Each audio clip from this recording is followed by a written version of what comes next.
Assalamualaikum warahmatullahi wabarakatuh. Perkenalkan, nama saya Nadia Dwi Sahestiani.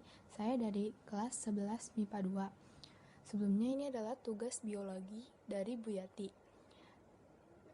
Tugasnya yaitu membuat struktur sel hewan atau sel tumbuhan. Di sini saya mengambil tentang sel tumbuhan.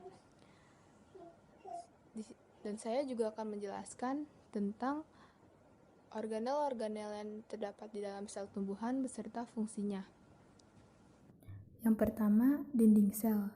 Fungsi dinding sel yaitu memberi bentuk sel tumbuhan, melindungi bagian sel dari pengaruh lingkungan, dan menjaga sel tumbuhan agar tidak pecah akibat masuknya air secara berlebihan.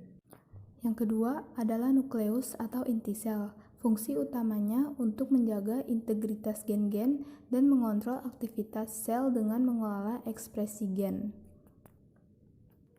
Yang ketiga ada sitoplasma. Tugas utama sitoplasma adalah menyokong dan memastikan keamanan molekul seluler dan organel yang berada di dalamnya.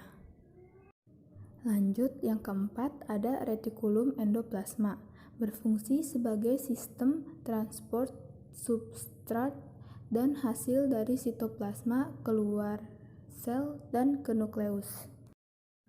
Lalu ada badan Golgi. Fungsi badan Golgi membentuk kantung vesikula untuk sekresi.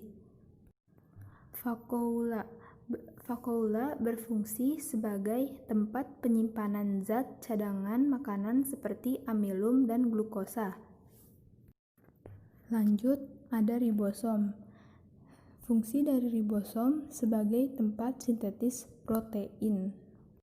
Mitokondria yaitu organel tempat berlangsungnya fungsi respirasi sel makhluk hidup. Dan ini juga bisa menghasilkan energi. Ini adalah kloroplas. Kloroplas berfungsi sebagai tempat terjadinya fotosintesis yang menghasilkan makanan pada tanaman dengan mengubah air dan karbon dioksida menjadi karbohidrat dan oksigen dengan bantuan sinar matahari. Dan yang terakhir adalah mikrotubulus.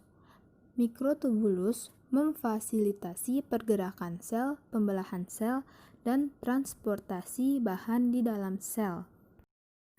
Terima kasih telah menyaksikan video ini. Kurang lebihnya mohon maaf. Wassalamualaikum warahmatullahi wabarakatuh.